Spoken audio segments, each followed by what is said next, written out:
नमस्कार दोस्तों, आपका स्वागत है। आज अपने त्याग का रहस्य नाम की एक कहानी सुनेंगे।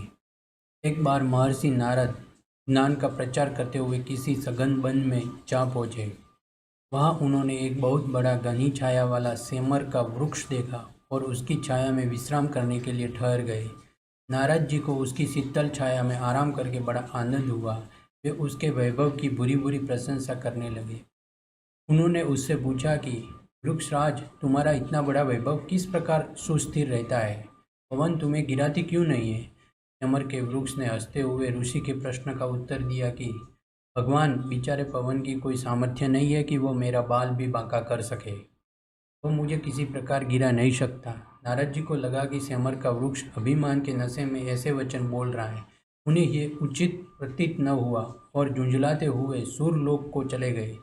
सूरपुर में जाकर नारद जी ने पवन से कहा, अमुक वृक्ष अभिमान पूर्वक दर्प वचन बोलता हुआ आपकी निंदा करता है, तो उसका अभिमान दूर करना चाहिए।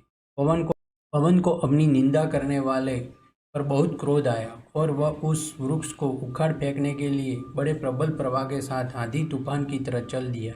अमर का वृक्ष बड़ा तपस्वी, परोपकारी और ज्ञानी था। उसे भावी संकट की पूर्व सूचना मिल गई। वृक्ष ने अपने बचने का उपाय तुरंत ही कर लिया। उसने अपने सारे पत्ते झाड़ डाले और ठूंठ की तरह खड़ा हो गया। पवन आया, उसने बहुत प्रयत्न किया पर ठूंठ का कुछ भी बिगाड़ न सका। अतः उसे निराश होकर लौट जाना पड़ा।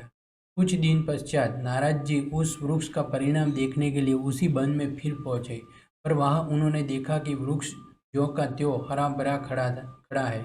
नारद जी को उस पर बड़ा आश्चर्य हुआ। उन्होंने सेमर से पूछा, पवन ने सारी शक्ति के साथ तुम्हें उखाड़ने की चेष्टा की थी, पर तुम तो अभी तक ज्यों के त्यों खड़े हुए हो। उसका क्या रहस्य है? वृक्ष ने नारद जी को प्रणाम किया और नम्रतापूर्वक निवेदन किया, ऋषिराज, मेरे पास इतना वैभव है, पर मैं उसके मोह में बंधा हुआ नहीं हूँ। संसार की सेवा के लिए इतने पत्तों को धारण किए हुए हूँ, परंतु जब जरूरत समझता हूँ, इस सारे वैभव को बिना किसी हिचकिचाहट के त्याग देता हूँ और ठूंठ बन जाता हूँ। मुझे वैभव का गर्व नहीं है, वरना अपने ठूंठ होने का अभिमान। इसलिए मैंने पवन की अपेक्षा अपनी सामर्थ्य को अधिक बताया था। आप देख रहे हैं कि उसी निर्लिप्त कर्म योग के कारण मैं पवन की प्रचंड टक्कर सहता हुआ भी यथापूर्वक खड़ा हुआ हूँ। नारद जी समझ गए कि संसार में वैभव रखना, धनवान होना कोई बुरी बात नहीं है। उससे तो बहुत से शुभ कार्य हो सकते हैं। बुराई तो धन के अभिमान में डूबा जाने और उससे मोह करने में है। यदि कोई व्यक्ति धनी होते हुए भी मन से पवित्र रहे तो वह एक प्रकार का साधु ही है। ऐसे जल में कमल की तरह निर्लिप्त रहने वाले कर्मयोगी साधु के लिए गहरी तपोभूमि है। ये थी त्याग का रहस्य नाम की कहानी। ऐसे ही कहानी सुनने के लिए आप हमारे चैनल को लाइक, सब्सक्राइब और शेयर करना न भूलें। कल फिर मिलेंगे नई इंस्पायरेशन कहानी के साथ। तब तक के लिए जय हिंद।